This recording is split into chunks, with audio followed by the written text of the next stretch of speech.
Messieurs, mesdames, bonjour, bonsoir, en fonction de votre position géographique et bienvenue sur notre chaîne Voyage à travers le temps. Aujourd'hui, nous parlerons des avantages de la polygamie et le sujet sera abordé en 3 temps. Dans un premier temps, nous verrons les avantages de la polygamie sur la démographie.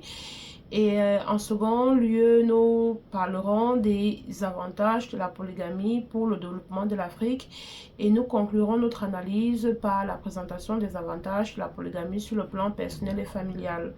Nous commençons donc avec le premier point, les avantages de la polygamie sur le plan démographique. Bien, dans les médias et même dans le monde scientifique, l'idée est répandue selon laquelle avec la polygamie, on fait plus d'enfants, ce qui n'est pas du tout vrai. Et nous allons le démontrer en analysant l'évolution de la population du Cameroun. Lorsque les Allemands arrivent en 1884, la population du Cameroun est estimée entre 1,5 et 5 millions d'habitants. Mais les statistiques de 1916 révéleront que le Cameroun compte approximativement 3,5 millions d'habitants. Et le Cameroun est ce qu'on appelle une colonie de plantation différente d'une colonie de peuplement. Les colonies de peuplement avec un climat favorable permettent généralement l'installation des colons dans cette colonie-là et les colons eux-mêmes peuvent mettre en valeur ces colonies. C'est le cas de l'Afrique du Sud, c'est le cas de la Namibie. Mais le Cameroun est une colonie de plantation. C'est quoi une colonie de plantation? C'est une colonie à climat chaud, très hostile aux colons. Le colon est constamment malade et il ne peut pas effectuer un travail de longue durée et encore moins travailler avec ses mains. Sur ces images, vous verrez par exemple que les colons sont toujours bien habillés, ils sont en blanc, ils sont à 4 épingles, ils se font porter lorsqu'ils voyagent et même leurs vêtements sont lavés par des Camerounais. Une colonie de plantation est en fait une colonie qui a été classifiée hostile aux colons.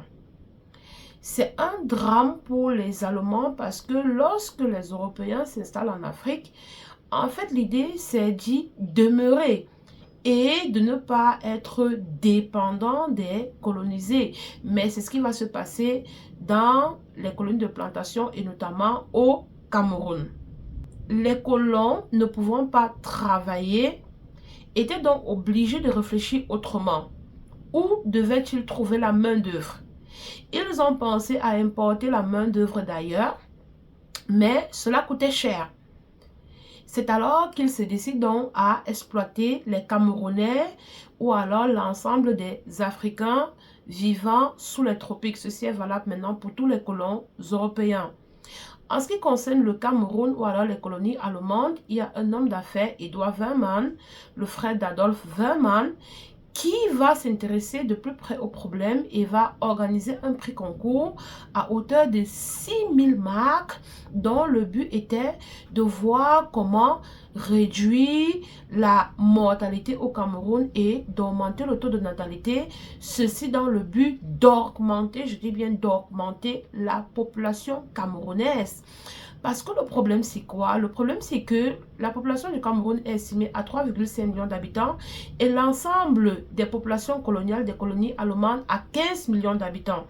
Et en Allemagne, on compte à la même période une population de 60 millions d'habitants. Alors, comment est-ce qu'une production de 15 millions d'habitants pouvait couvrir les besoins d'une population de 60 millions d'habitants? Et il faut bien préciser que lorsque les Européens arrivent en Afrique, acquièrent des colonies, c'est pourquoi? C'est pour que la production coloniale puisse couvrir les besoins de la métropole. Mais là, on se rend compte qu'il y a un très grand écart entre la population, entre les populations coloniales et les populations de la métropole. Alors, Edouard Weymann organise ce concours et beaucoup de gens y participent et les gagnants viendront à la conclusion que, en fait, la polygamie a un impact négatif sur le taux de natalité, qu'avec la polygamie, on fait moins d'enfants. Et maintenant, nous allons vous lire quelques citations pour bel et bien vous prouver que, à cette époque, ou alors vous prouver que avec la polygamie, on fait moins d'enfants. Au Cameroun, une réduction de la population a été observée à plusieurs endroits. Assurément, d'autres facteurs ont également eu une influence. Il est également indéniable que la polygamie y joue un rôle considérable. Une autre citation. Les chefs qui avaient le plus de femmes étaient ceux qui, proportionnellement, avec le moins d'enfants. À Andreasberg, le chef Mao avait 10 femmes et 4 enfants. Epeya avait 30 femmes et 9 enfants. Le jeune chef Wutendjila avait, selon le prêtre Baoman, 33 femmes dans son harem et 5 enfants. Et maintenant, Charlatangana, le chef célèbre Ewondo, écrivait ceci. La polygamie a commencé à se propager dans le pays 5 ans avant l'arrivée des Européens à Yaoundé. Ainsi, le pays est également caractérisé par la désobéissance, les maladies et la paresse.